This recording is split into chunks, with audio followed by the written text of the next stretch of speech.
O ofício S88 de 2015, número 4.371 de 2015 na origem, do Supremo Tribunal Federal, encaminha ao Senado Federal, nos termos do parágrafo 2º do artigo 53 da Constituição Federal,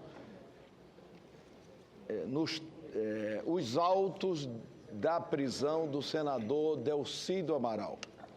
A presidência informa às senadoras e aos senadores que o ofício encontra-se disponibilizado no site do Senado Federal na tramitação da matéria, nos termos do parágrafo 2º do artigo 53 da Constituição Federal.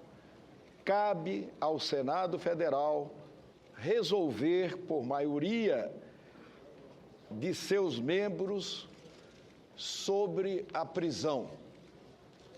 Sinto-me, senhores senadores, senhoras senadoras, na obrigação de prestar alguns esclarecimentos.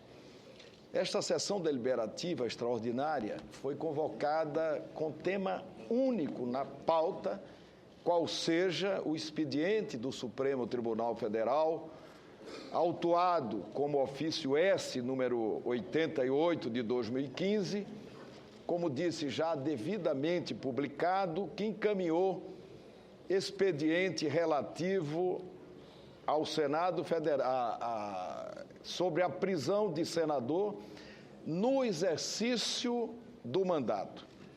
No corpo do ofício subscrito pelo ministro Dias Toffoli, presidente da segunda turma do Supremo Tribunal Federal, vê-se que a comunicação se dá para que o Senado Federal, pelo voto da maioria dos seus membros, resolva, é o verbo, sobre a prisão do referido senador, conforme previsto no mencionado artigo da Constituição Federal.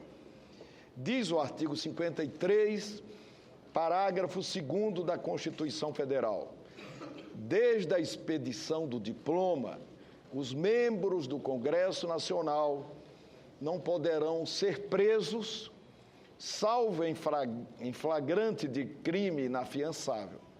Neste caso, os autos serão remetidos dentro de 24 horas à casa respectiva, para que, pelo voto da maioria de seus membros, resolva sobre a prisão.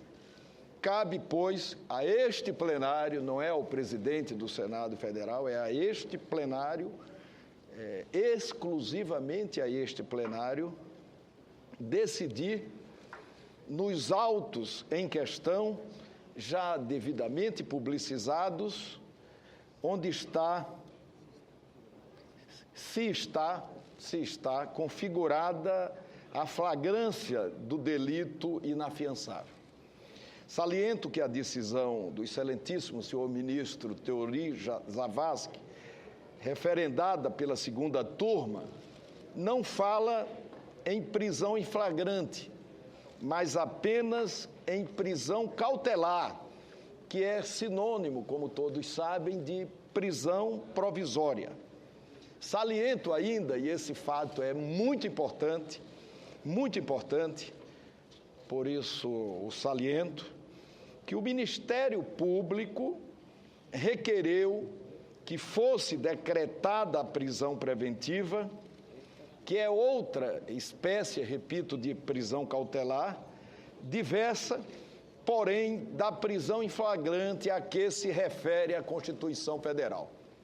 A decisão da Corte Suprema enfrenta essa questão para dizer que tal espécie de prisão seria, sim, cabível a parlamentar em exercício do cargo.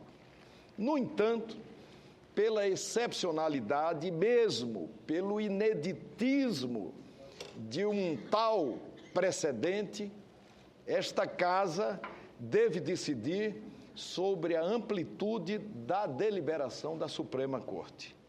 Vale lembrar novamente que em sua petição o próprio Ministério Público reconhece a dificuldade de decretar-se uma prisão preventiva que não fosse em flagrante, portanto, a parlamentar no exercício do mandato.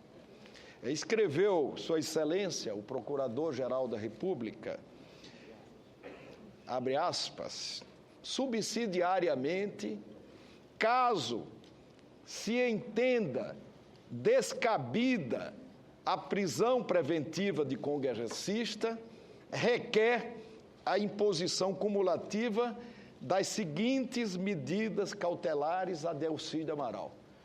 Ou seja, o próprio Procurador-Geral da República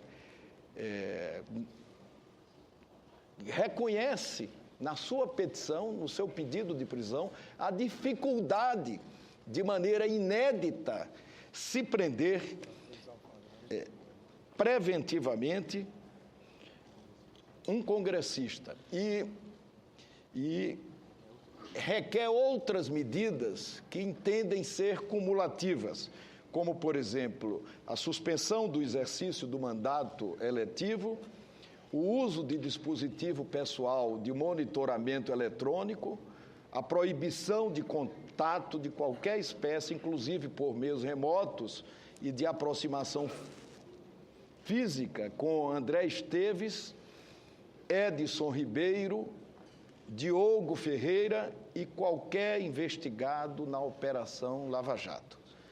Fecha aspas. Quanto ao caráter inafiançável do delito, ressalte-se que o crime de que é acusado o senador em tela não é, de per se, inafiançável. No entanto, o Supremo Tribunal Federal lançou mão do artigo 324, inciso 4 do Código de Processo Penal, para dar-lhe tal caráter. Reza o artigo 324, não será igualmente concedida fiança, inciso 4, quando presentes os motivos que autorizam a decretação da prisão preventiva. Ou seja, não se trataria de crime inafiançável, mas de circunstância que veda a fiança.